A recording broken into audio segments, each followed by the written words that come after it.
모든 예배가 귀하지만 수요 예배는 굉장히 특별합니다. 왜냐? 집에서 오시는 분들도 어렵고 직장에서 바쁘게 오시는 분들도 어려운 시간이 수요 기도이기 때문입니다. 나오지 않아도 태도 나지 않습니다. 그럼에도 불구하고 집안 식구들 식사 챙기고 바쁘게 오신 분들도 있고, 어떤 분들은 일터에서 땡 하자마자 씻지도 못하고 식사도 거르고 수요 기도에 나오신 그 특별한 걸음들도 있습니다. 여러분, 하나님께서 우리의 각자의 걸음걸음 귀하게 받아주시고 이 걸음 가운데 좋은 것으로 채워주시고 보상하여 주는 은혜가 있게 될 줄로 믿습니다. 이 시간에 우리가 함께 수요 예배 자리에 나왔는데, 이 시간을 통해서 특별한 하나님의 은혜가 경험되어지는 복된 말씀의 자리 될 수 있기를 주님의 이름으로 축원합니다. 지난주에 우리는 이 소경 이 바디메오에 관한 말씀을 함께 나눈 바가 있습니다. 바디메오가 이 사람 이름인 줄 알았더니 이 사람 본명이 아니라 누구 이름입니까? 네, 아버지 이름입니다. 아들, 디메오. 디메오가 진짜 자기 아버지 이름입니다. 바디메오는 이름도 없이 누군가의 아들로 살았던 그림자와 같은 사람이었습니다. 바디메오는 태어나면서부터 앞을 보지 못했기 때문에 늘 가족들과 주변 사람들에게 근심과 염려의 사람이었습니다. 얼마나 어설펐으면 장성하기까지 이름을 지어주지 않았습니다. 그래서 가족과 주변 사람들에게 늘 근심의 사람이었습니다. 그리고 이 바디메오는 누군가의 동정으로 살아가야 하는 거지 바디메오였습니다. 얼마나 기구한 바디메오의 운명입니까? 그런데 바디메오가 어떻게 되었습니까? 곧 보게 되었더라. 그리고 나서 길에서 예수를 쫓은지라. 그때부터 예수님의 제자가 되어서 초대교회 제자 공동체 가운데 굉장히 영향력 있는 한 사람이 되었습니다. 바디메오는 가는 곳마다 내 눈을 열어주신 주님을 간증하는 간증의 주인공이 되었습니다. 어떻게 거지 바디메오가 간증의 주인공이 될 수 있었을까요? 그것은 이 바디메오에게 믿음이 있었기 때문입니다. 이 바디메오를 보면 믿음이 있습니다. 믿음이 있기에 주변 사람들이 만류함에도 불구하고 더욱 소리를 질렀더라. 바디메오는 믿음이 있었기에 내가 보기를 원하나이다.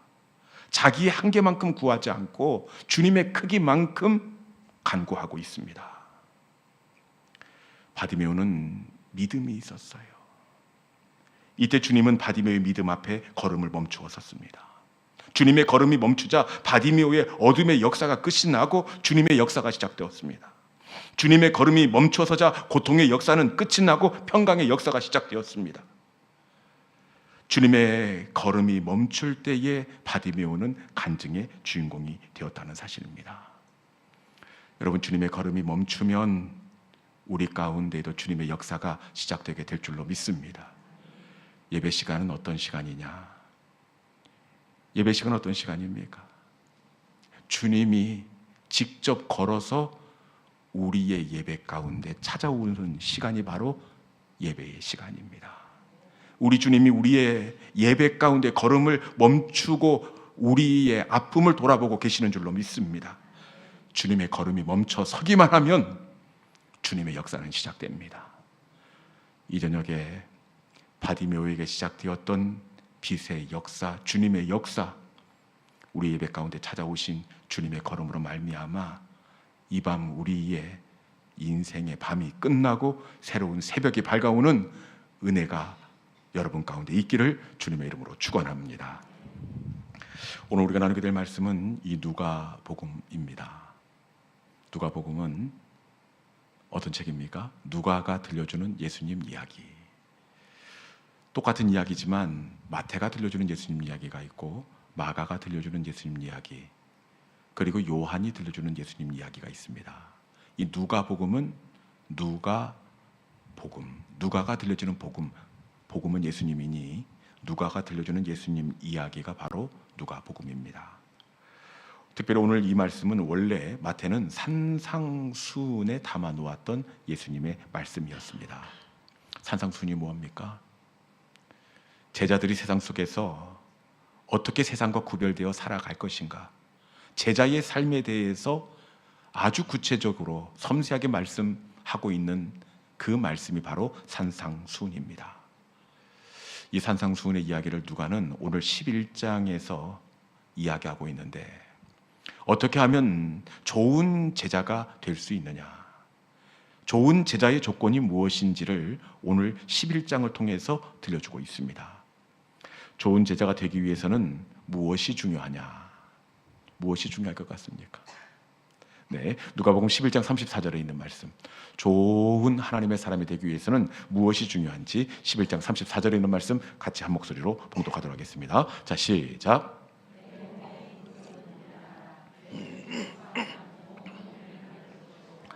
만일 나쁘면 아멘. 예수님께서 좋은 제자가 되기 위해서는 무엇이 중요하다 이렇게 언급하고 있습니까? 예수님께서는 눈을 말씀하십니다. 눈이 성하면 온몸이 밝을 것이요, 반대로 눈이 나쁘면 온몸이 어두우리라. 예수님은 눈이 성해야 좋은 하나님의 사람이 된다, 좋은 제자가 된다 이렇게 말씀하십니다.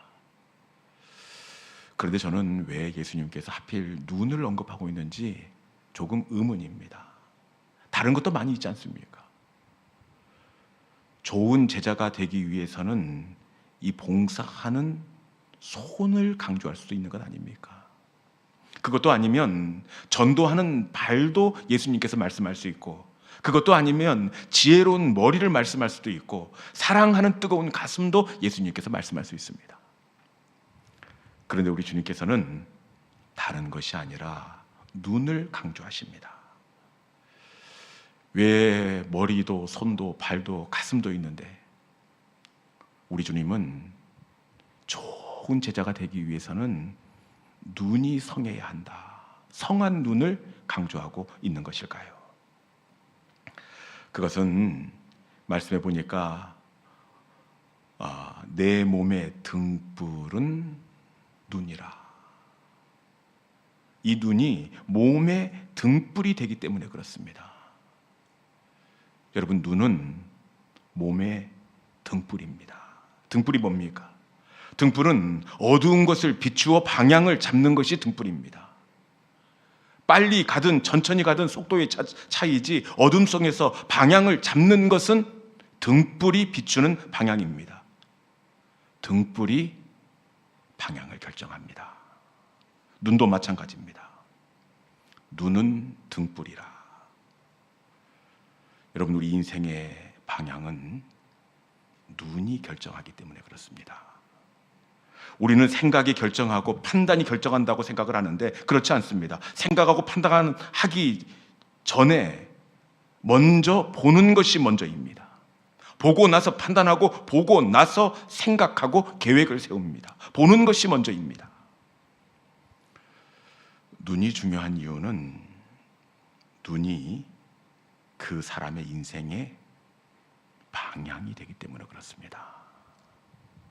무엇을 보느냐, 어떻게 보느냐에 따라서 그 인생의 방향이 결정이 됩니다. 성공과 실패도 사실은 이 눈이 바라보는 방향에 따라서 결정이 되어집니다. 여러분, 다윗의 인생이 중간에 부끄러운 인생으로 이 방향이 꺾이고 말았습니다. 남의 아내를 범하는 부끄러운 방향으로 미끄러지게 되었습니다. 다윗이 이 사람 절대로 실수할 사람 아닙니다. 미끄러질 사람이 아닙니다. 이 골리앗을 쓰러뜨리고 비파야 수그마 깰지어다 내가 새벽을 깨우리로다, 날마다 새벽을 깨워 기도했던 기도의 사람입니다. 그런데 다윗이 미끄러진 것은 왜 그렇습니까? 해질 때, 그것도 옥상에 올라가 옆집 아줌마 목욕하는 것을 지켜보았습니다. 그건 뭐라고 보는지 모르겠습니다. 다 큰 사람이, 청소년이면 이해가 가지요. 여러분, 다윗이 미끄러진 것은 새벽을 깨우고 골리앗을 이겼지만, 여러분, 다윗의 인생의 방향은 골리앗을 이긴 방향으로 진행된 것이 아니라 다윗이 바라본 쪽으로 그의 인생의 방향이 진행되었다는 사실입니다. 여러분, 눈은 인생의 방향을 결정하기 때문에 아주 중요합니다. 아담과 하와가 선악과를 먹고 실종한 건 역시 마찬가지입니다. 하나님께서 보시기에 심히 좋았더라. 하나님께서 칭찬하셨습니다. 그런데 저들의 인생은 하나님의 칭찬의 방향이 아니라 어떻게 되었습니까? 저들의 인생의 방향은 저들이 바라보는 쪽으로 결정이 되었다는 겁니다. 선악과를 본즉 먹음직도 하고 보암직도 하고 지혜롭게 할 만큼 탐스럽기까지 한지라. 저들의 인생의 방향은 보기에 심히 좋았더라 칭찬의 방향이 아니라 저들이 바라본 것, 그것이 저들의 인생의 방향이 되었습니다. 여러분, 눈은 인생의 방향을 결정합니다. 내 계획대로, 내 판단대로 인생의 방향이 흘러가는 것이 아니라 내가 바라보는 것, 그것대로 인생의 방향이 흘러가게 되어 있습니다. 여러분들 가운데 온전한 눈이 회복될 수 있기를 주님의 이름으로 축원합니다. 성공하는 것도 역시 마찬가지입니다. 실패의 방향으로 나아가는 것도 본대로 그렇게 갔듯이 성공하는 것도 사실은 이 눈이 바라보는 것을 따라서 결정이 됩니다. 환경에 따라서 결정되는 것 아닙니다. 환경만 놓고 보면 기생 라합은 아주 실패한 인생, 저주받은 인생입니다. 여리고에 사는 기생이었습니다. 그런데 여리고에 사는 기생 라합이 결국에는 어떻게 되었습니까? 다윗의 할머니가 됩니다. 더 나아가 예수 그리스도가 오시는 통로, 믿음의 조상이 되었습니다. 어떻게 기생 라합이 이렇게 믿음의 조상이 될 수 있었는가? 그것은 기생 라합에게는 이 사람을 알아보는, 특별히 남자를 알아보는 안목이 있었기 때문입니다. 여리고를 정탐하러 온 2명의 정탐꾼들이 있었는데 2명 가운데 한 사람은 나손이라는 청년이었습니다. 라합은 이 청년이 어떻게 보였느냐? 여리고에 사는 모든 사람들은 스파이로 보였습니다. 그런데 이 라합의 눈에는 이 나손이 하나님의 사람으로 보였습니다. 라합이 믿음의 조상이 될 수 있었던 것은 바로 사람을 알아보는 믿음의 안목이 있었기 때문입니다. 저는 우리 청년들 가운데 이 배우자를 알아보는 안목이 있기를 주님의 이름으로 축원합니다. 젊음의 때에 가장 필요한 것, 이것이 바로 사람을 바라보는 안목입니다. 기생 라합의 좋은 안목이 결국에는 믿음의 남편을 만나는 인생의 방향이 되었습니다. 여러분, 안목은 성공의 방향을 결정합니다. 눈은 실패를 결정할 뿐만 아니라 평강을 결정하기도 합니다. 엘리사가 도단성에 있을 때 사마리아 군대가 온 성을 겹겹이 포위하였습니다. 아침에 일어나 똑같이 그 광경을 쳐다보는데 그 게하시라는 종은 오 주여 어찌하오리까 두려워합니다. 그런데 하나님의 사람 엘리사는 적들이 둘러 진치고 있는 가운데서도 아주 잠잠하고 평안합니다. 엘리사가 어떻게 이 가운데에서 평강을 누릴 수가 있었느냐? 열왕기하 6장 16절이라는 말씀 같이 한번 읽어보겠습니다. 열왕기하 6장 16절입니다. 같이 한번 읽어볼까요? 자, 시작. 대답하되 두려워하지 말라. 우리와 함께한 자가 그들과 함께한 자보다 많으니라 하고. 아멘. 어떻게 평안할 수 있었습니까? 우리와 함께하는 자가 저들과 함께하는 자보다 많으니라. 엘리사는 우리와 함께 하시는 하나님의 불말과 불병거를 바라보았기 때문입니다. 보게 되면 평강을 누리게 될 줄로 믿습니다. 우리가 두려워하고 우리가 염려하는 것은 함께 하시는 하나님을 보지 못하기 때문입니다. 이 시간 우리 가운데 눈이 열려 함께 하시는 하나님을 볼 수 있기를 주님의 이름으로 축원합니다. 신앙생활에서 가장 중요한 것은 바로 보는 것입니다. 왜냐? 그것은 보는 것이 인생의 방향을 결정하기 때문입니다. 좋은 안목이 하나님의 사람에게 축복의 가장 큰 축복 중에 축복입니다. 성공도 실패도 무엇을 보느냐에 따라 결정이 됩니다. 눈이 인생의 방향을 정하게 되어 있습니다. 그런데 문제는 우리가 이 눈을 갖기가 쉽지가 않습니다.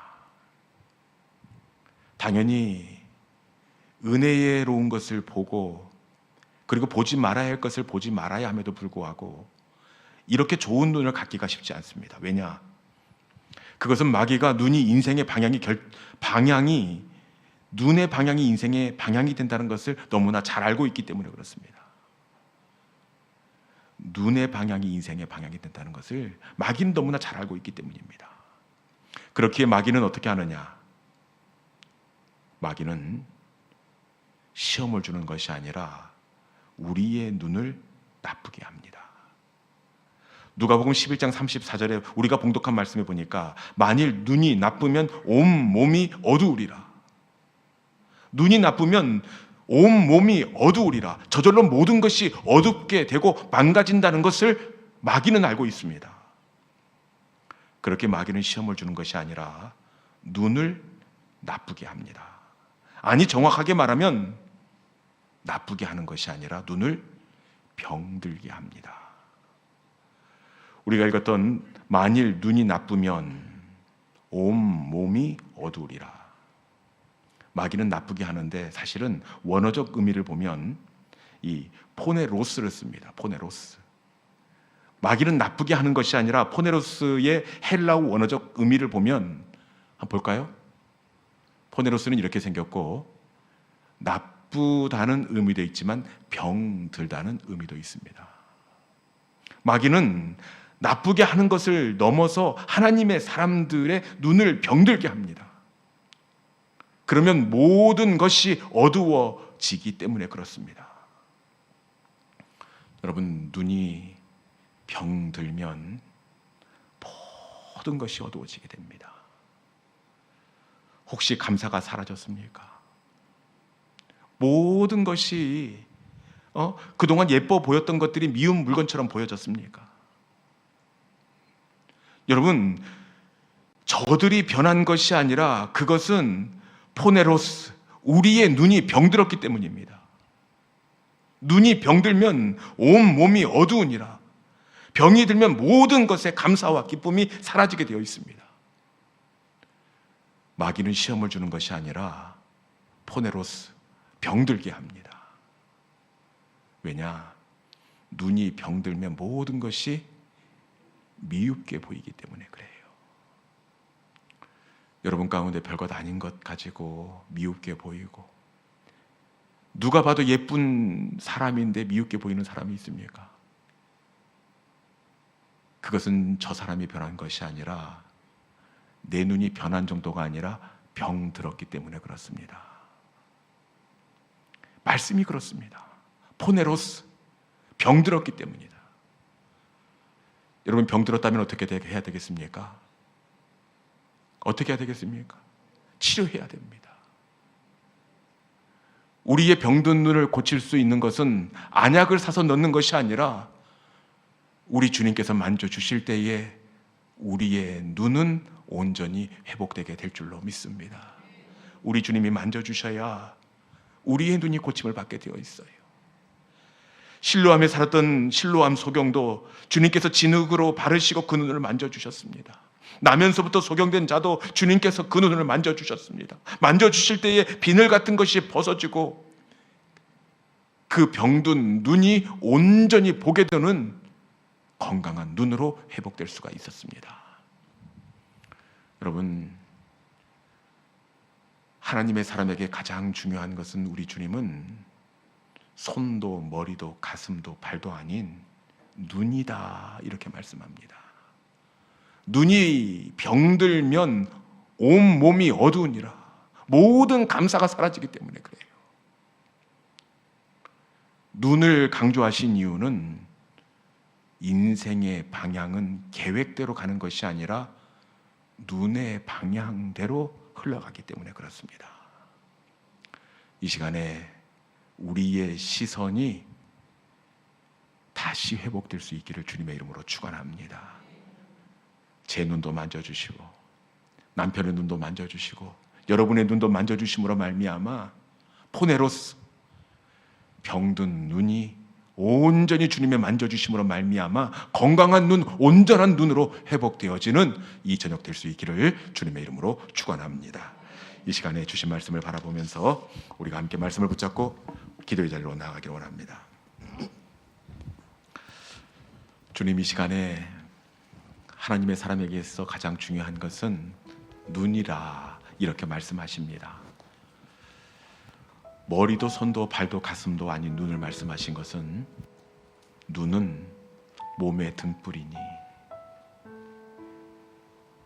등불이 걸음의 방향을 결정하듯이 우리 인생의 방향은 내가 바라보는 것, 그것이 내 인생의 방향이 되기 때문에 눈은 몸의 등불이다, 가장 중요하다, 이렇게 말씀하십니다.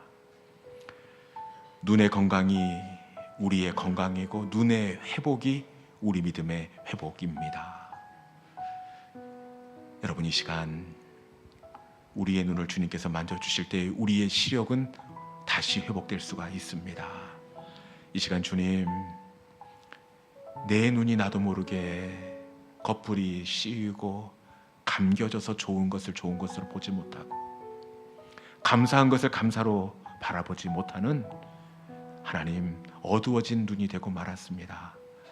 이 시간에 내 눈을 만져 주시옵소서.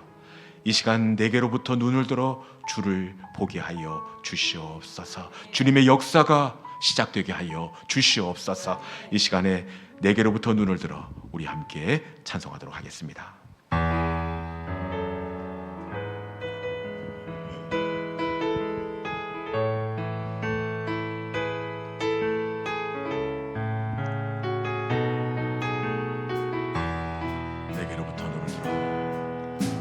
내게로부터 눈을 들어 주를 보기 시작할 때 주의 일을 보겠네. 내 작은 마음 돌이키사 하늘에 꿈꾸게 하네. 주님을 볼 때 모든 시선을 주님께 드리고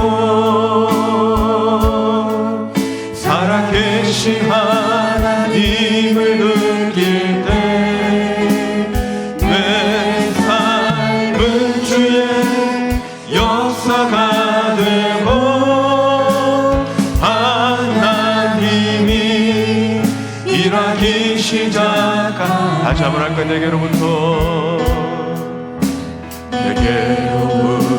눈을 들어 주를 보기 시작할 때 주의 일을 보겠네.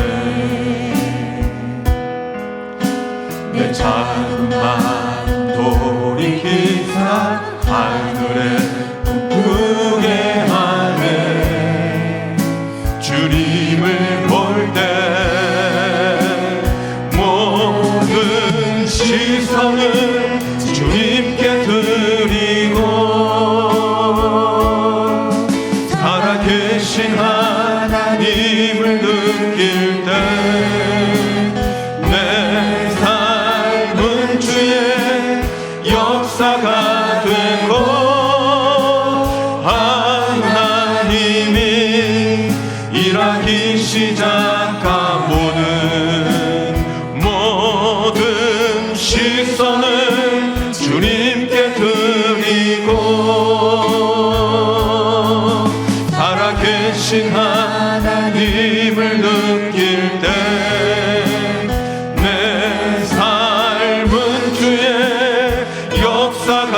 되고